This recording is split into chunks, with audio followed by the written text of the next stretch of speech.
Chapitre 3, moyens de lutte contre la pollution. Ça veut dire comment on peut faire le traitement de l'eau polluée, de l'air pollué ou du sol pour éviter ou minimiser leur effet sur la santé ou sur l'environnement.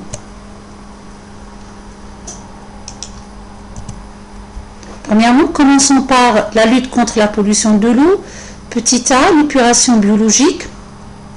Ça veut dire l'épuration biologique. L'épuration biologique consiste à mettre la matière organique contenue dans les eaux usées au contact d'une masse bactérienne active en présence de l'oxygène. Composées essentiellement de bactéries, celles-ci vont se nourrir de la matière organique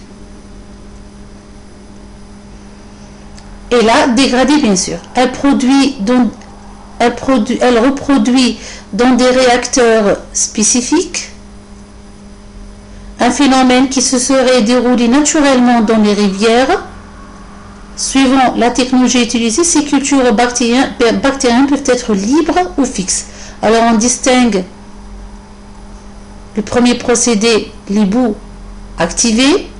À raison de plusieurs grammes par litre, les micro-organismes évoluent dans une solution maintenue en agitation et alimentée en oxygène par brasage ou par insufflation. L'eau usée est amenée en continu et le temps de séjour dans le réacteur biologique varie de quelques heures à quelques jours.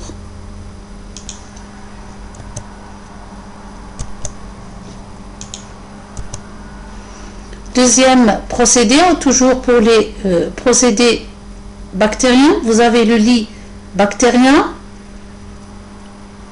Il est constitué d'un bassin rempli de roches poreuses d'origine volcanique sur laquelle les micro-organismes forment une pellicule appelée zooglée. L'effluent est distribué par aspiration en surface et l'oxygénation est apportée par ventilation naturelle de bas en haut. Troisième procédé, le lagunage naturel et le lagunage aéré.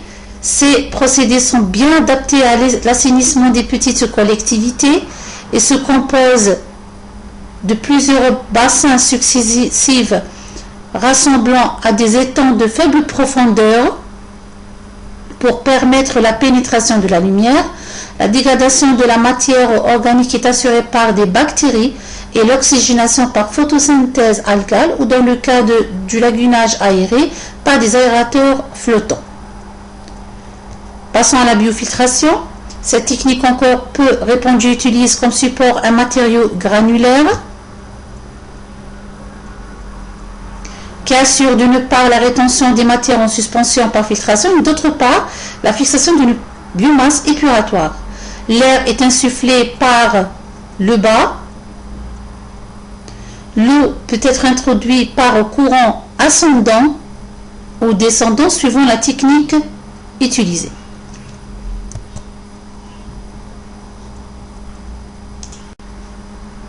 L'épuration physico-chimique. Lorsqu'un effluent contient des toxiques, ça veut dire des substances chimiques toxiques, il ne doit pas être introduit dans un traitement biologique car il en détruit les micro-organismes. La plupart des effluents rejetés par l'industrie chimique et l'industrie des métaux contiennent des toxiques et font l'objet d'un traitement particulier. Les réactifs utilisés sont adaptés à la nature de chaque substance toxique. Donc, qu'est-ce qu'on fait ici? Dans le milieu où il y a les polluants, donc on introduit des substances chimiques, des coagulants, des flocculants qui favorisent la coagulation et la flocculation des substances toxiques. Par la suite, on fait une décantation et la séparation de ces substances toxiques. Dans le cas d'effluents domestiques, un traitement physico-chimique peut être appliqué à l'amont du traitement biologique pour précipiter le phosphore, réduire la charge de pollution liée aux matières en suspension.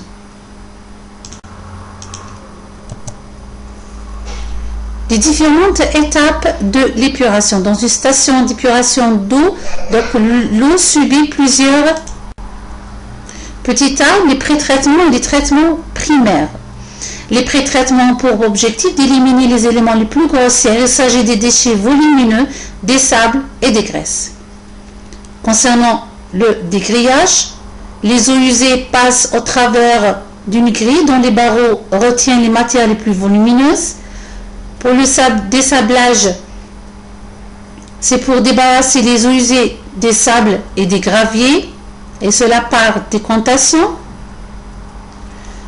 Le déshuilage vise à éliminer la présence de graisse dans les eaux usées grâce à des graisses qui peuvent gêner l'efficacité des traitements biologiques. La troisième étape du pré-traitement ou traitement primaire, c'est la décantation primaire. Elle recueille par pompage de fond les matières qui se sont déposées par simple décantation sous forme de boue, dit boue primaire. Passons au traitement secondaire. Donc c'est le traitement biologique. À ce niveau du traitement, l'effluent contient de matière organique dissoute et la matière organique en suspension qui n'a pas été retenue par les procédés ouvrage. Elle va être dégradée par les micro-organismes. Les traitements biologiques reproduisent les phénomènes d'auto-épuration existants dans la nature.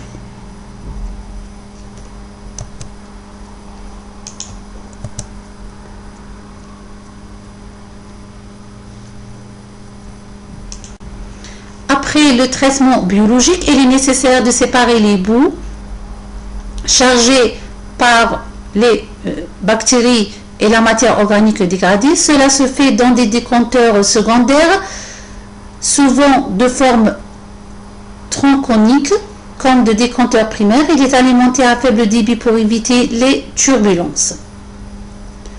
Le dernier traitement, c'est le traitement tertiaire.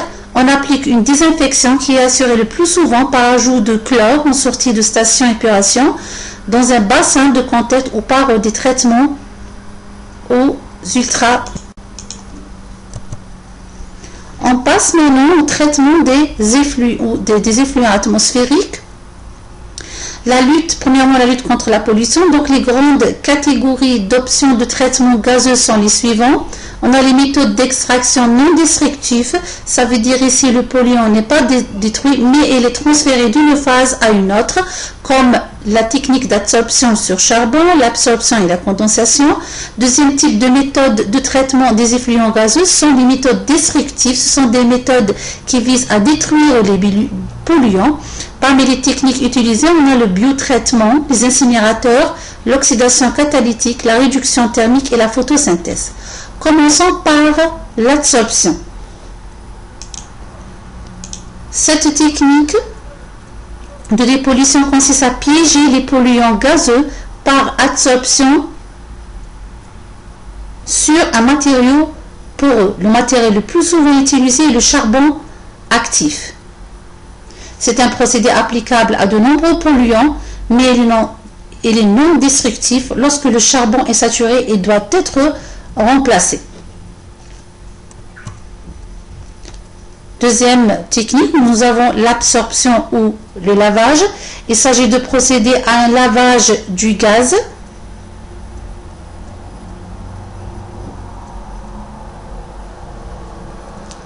afin de transférer les polluants de la phase gazeuse vers la phase liquide. Ce procédé est applicable à une vaste plage de concentration de contaminants dissous, mais c'est un procédé physique non destructif. Les eaux polluées doivent faire l'objet d'un traitement. L'eau récupérée et chargée de polluants doivent être traitées avant de le jeter dans l'environnement ou de le réutiliser. Autre technique de traitement des effluents gazeux, c'est la condensation. Cette technique permet par refroidissement des gaz de condenser les polluants et de les séparer des effluents gazeux ainsi purifiés. Ce procédé est utilisé pour traiter les effluents gazeux chauds. La condensation des polluants gazeux peut être réalisée en diminuant la température des gaz via des échangeurs thermiques ou en augmentant la pression des gaz. Les polluants sont alors récupérés sous forme liquide et sont par la suite traités. C'est un procédé très intéressant, applicable à une vaste plage de concentration de contaminants dissous, mais il n'est pas destructif.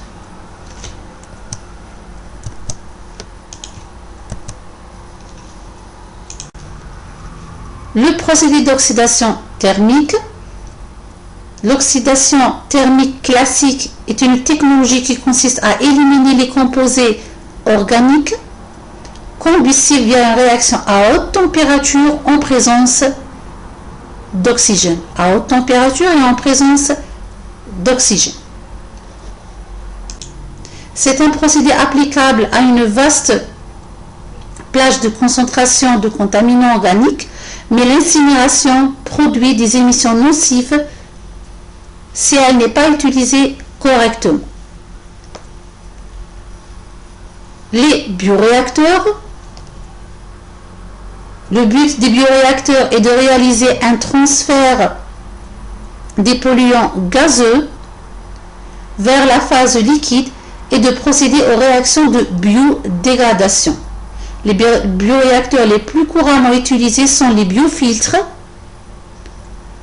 Fonctionnent en conditions aérobies. Le réacteur est rempli d'un matériau inerte, poreux, très perméable à grande surface spécifique.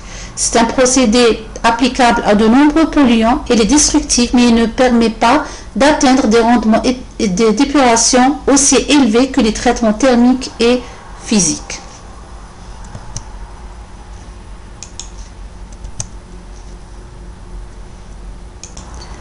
Élimination des particules. Les principaux procédés de dépoussiérage sont les cyclones, les électrophiles, les filtres et les laveurs. Commençons par les cyclones. Les cyclones utilisent les différences de masse volumique des poussières et mettent en jeu les forces mécaniques dans le but de faire migrer les poussières hors du gaz porteur et ainsi d'assurer leur séparation. Le dépoussiéreur humide ou le laveur, il présente un principe identique à celui de l'adsorption. Les rejets atmosphériques sont mis en contact avec un jet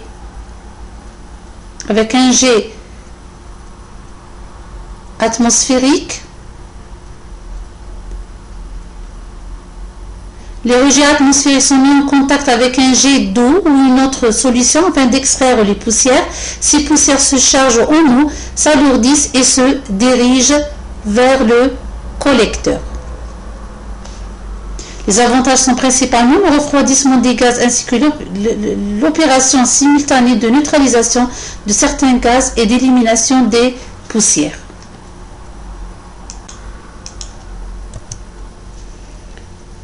La lutte contre la pollution du sol.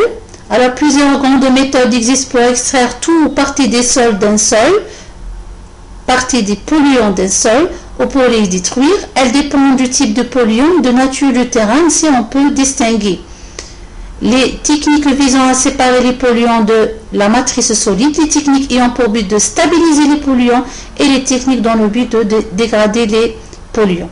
Elles peuvent se classer en trois catégories. La première catégorie, c'est orosite. Qu'est-ce qu'on fait? Les sols où les eaux polluées sont extraites, transportées hors du site et traitées sur une plateforme spécialisée. Deuxième catégorie sur site, qu'est-ce qu'on fait? Le traitement se fait sur le site, après avoir extrait les milieux pollués, excavé, puis traité, ensuite le mettre à sa place.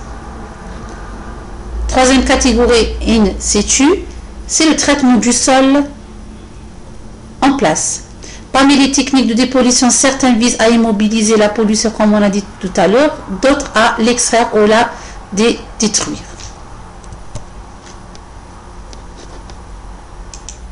Les techniques de dépollution sont classées généralement en trois familles: les traitements physiques, les traitements chimiques et les traitements biologiques. Commençons par les traitements physiques. Elles consistent soit à immobiliser les polluants, soit à apporter de l'énergie par voie thermique, mécanique ou électrique pour la dégrader ou les extraire. Les traitements chimiques, Elles sont pour but de détruire le polluant ou de les transférer en une forme moins nocive pour l'environnement, et ceci par l'intermédiaire de réactions chimiques se produisant entre le polluant et le réactif ajouté. Le troisième traitement, c'est le traitement biologique. Il est basé sur l'action d'organismes vivants, micro-organismes ou plantes. Par micro-organismes comme les bactéries ou les champignons, la décontamination se fait in situ en introduisant dans le sol les éléments nécessaires au développement de la croissance de la biomasse, ou bien ex situ en traitant le sol excavé pour la dégradation des hydrocarbures. Différents micro-organismes sont utilisés, tels que les artobactéries, Navacardia ou Pseudomonas.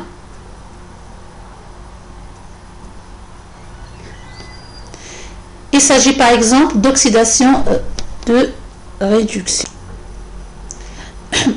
Certaines plantes permettent aussi de transformer phytoremédiation ou de stabiliser par phytostabilisation les polluants dans le sol.